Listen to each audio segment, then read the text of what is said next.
Tout d'abord, j'aimerais rendre gloire, hommage à Yahweh, Bahashim, Yahusha, Bahashim, Kodash. Shalom aux élus et double honneur et respect aux apôtres et aux aînés de Great Millstone et salutations aux croyants et aux croyantes. Ici Frère Amos et je suis back avec une autre leçon inspirée de Yahweh Yahusha. Alors pour commencer, Yahweh et Yahusha, c'est deux identités différentes. Il y a le Père et il y a le Fils. Cette leçon va être basée pour les nouveaux Israélites, ceux qui cherchent la vérité, et non pour ceux qui sont déjà cimentés dans la vérité. Ça, c'est des choses de base pour un Israélite. Mais quand tu parles à certains chrétiens ou bien ceux qui cherchent encore le chemin de la vérité, ils sont mélangés à savoir si Yahweh et Yahusha est la même identité. Non, on va faire une leçon aujourd'hui pour prouver que Yahweh c'est le Père et Yahusha est le Fils. Yahweh qui veut dire il est, il existe, et Yahusha qui veut dire il sauve, il est le salut. Commençons tout de suite à Proverbe.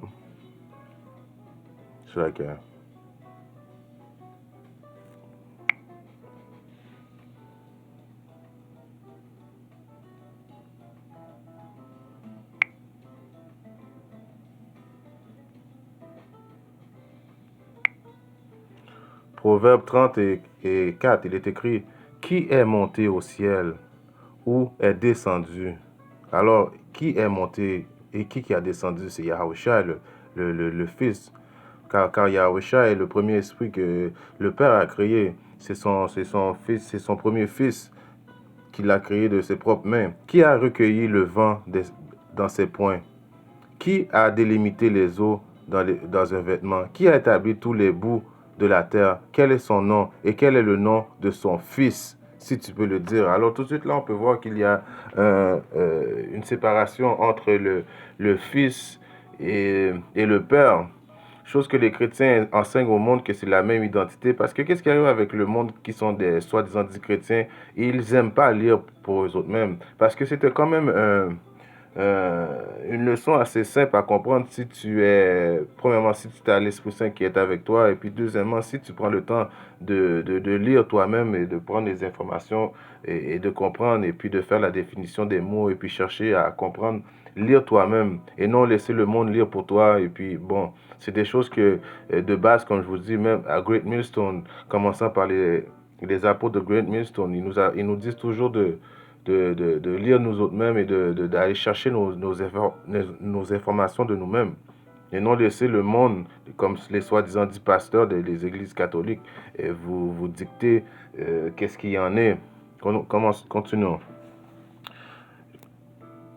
Si on va à Daniel 7 et 13,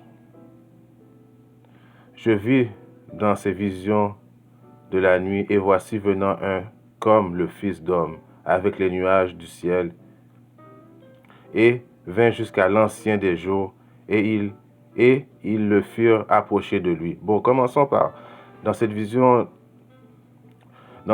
Daniel vit un comme le Fils de l'homme. Le Fils de l'homme, c'est Yahushua, Hamashiach, notre Sauveur, qui va venir très bientôt, justement, nous délivrer des forces du diable, qui est Issa l'homme blanc. Avec les nuages, c'est quand même un thème pour expliquer, soi-disant dit que le monde dit que c'est des UFO, mais c'est les soucoupes, les vaisseaux spatiaux de notre Seigneur et Sauveur.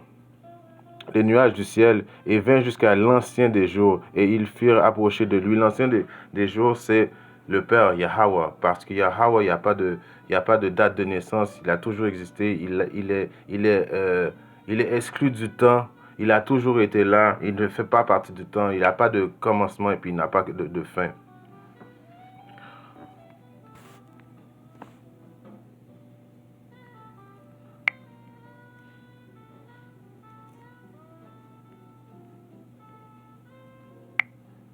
Si là, on va à Matthieu 24 et 36.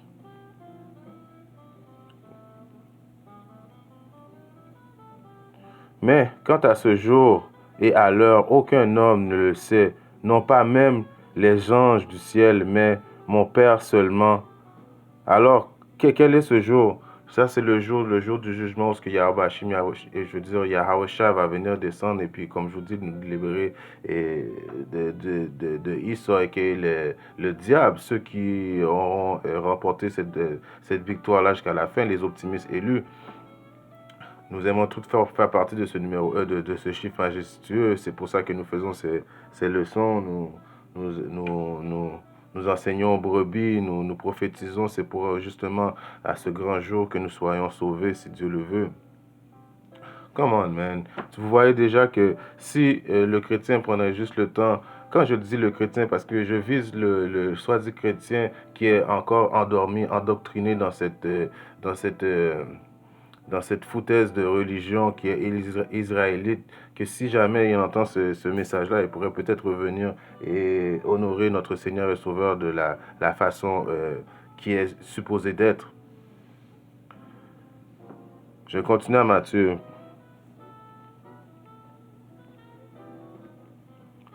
Matthieu 26 et 53.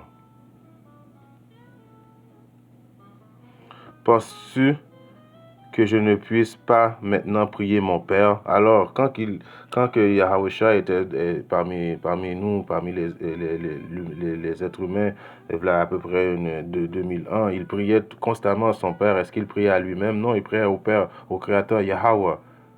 Ce qui veut dire encore une fois, il existe, le Créateur. Yahweh qui veut dire encore une fois, il sauve, il est le salut. Penses-tu que je ne puisse pas maintenant prier mon Père? Il me donnera à présent plus de 12 légions d'anges. Alors, en appelant le Père aurait pu lui envoyer des anges pour le défendre dans ce temps-là. Mais comment alors seront accomplies les Écritures que cela doit être ainsi? Alors, Yahweh savait qu'il devait faire les œuvres, les travaux de son Père, et puis il connaissait les prophéties. Alors, il n'y avait aucune considération de changer quoi que ce soit et demander de l'aide au Père de changer le plan. Sinon, comment que les prophéties seraient accomplies? Donc, vous voyez encore une fois la distinction entre Yahweh et le Père. Yahweh qui demande l'aide à son Père constamment, car il existe, c'est lui qui est le Père, qui ne fait pas partie du temps, qui n'a pas, pas de début et puis qui n'a pas de fin.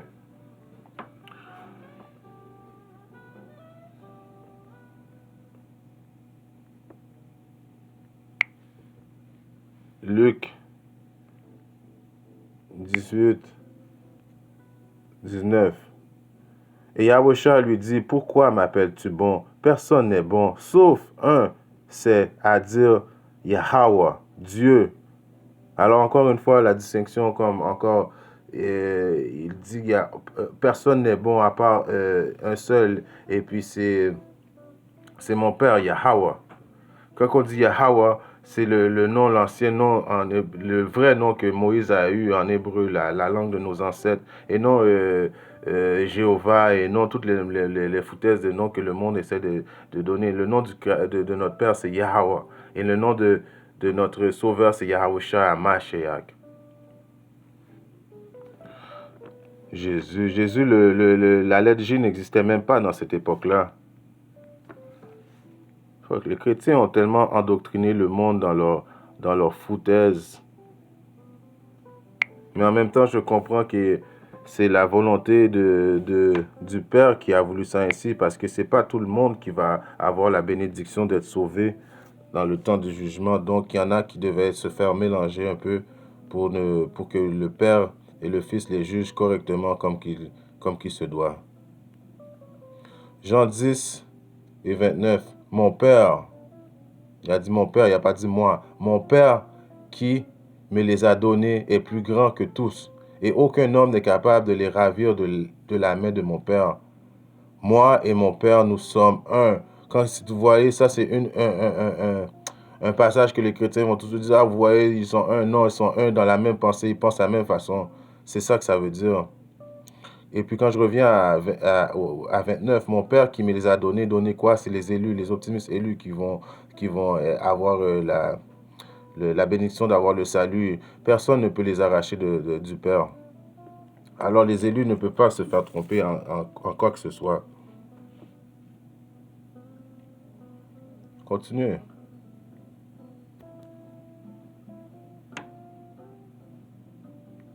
Si on va maintenant à... C'est là qu'il y a.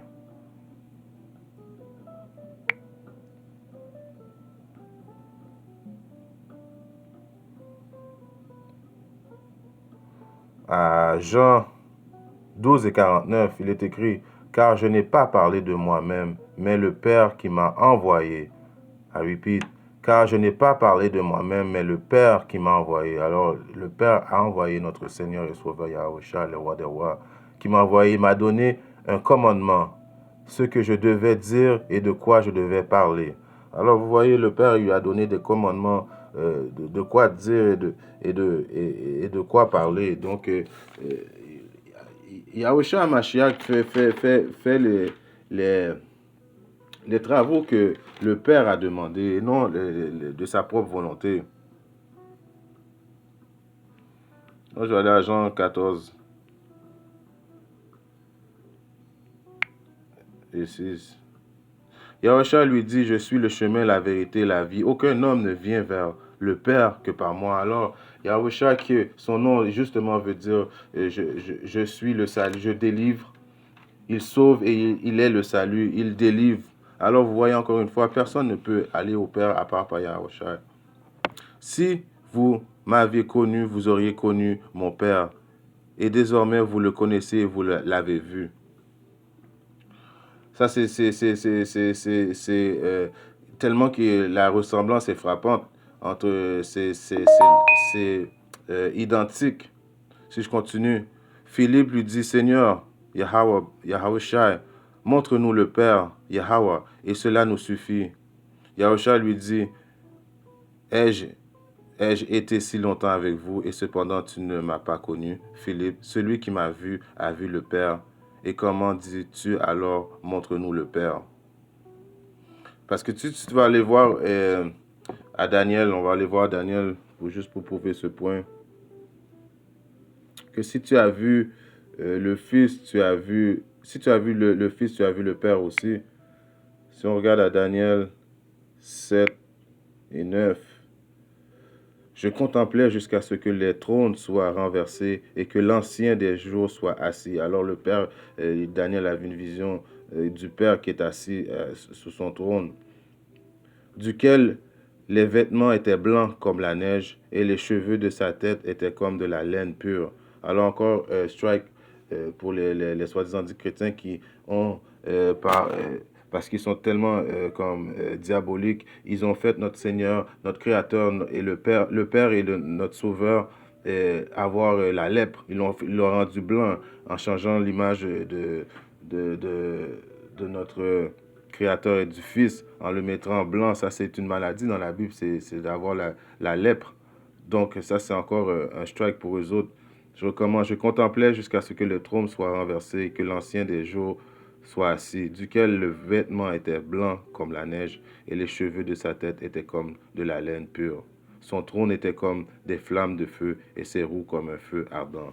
Alors, il avait des cheveux blancs comme la laine, mais si maintenant on va aller voir la description de notre Seigneur Sauveur Yahushua.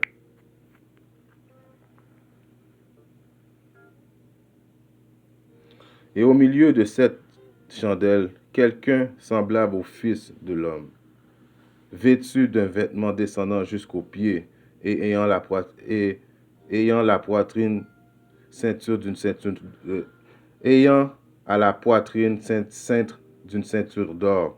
Alors, dans ce verset-là, vous voyez que ceux qui disent que nous, les optimistes élus, nous portons des robes jusqu'à et ils nous moquent et puis tout ça. Et sachez que notre Seigneur et Sauveur Yahushua portait les mêmes garments que nous quand vous nous voyez et prophétiser dans les rues, et ce n'est pas de robe. Et pour cette insolence-là, vous allez payer très cher aussi. Parce que vous moquez de Yahushua. En vous moquant de nous, vous moquez Yahushua aussi. Continuons. Sa tête et ses cheveux étaient blancs comme la laine, comme vous voyez, comme le Père, aussi blanc que la neige, et ses yeux étaient comme une flamme de feu, et ses pieds semblables à du beau cuivre. Strike chaque tour.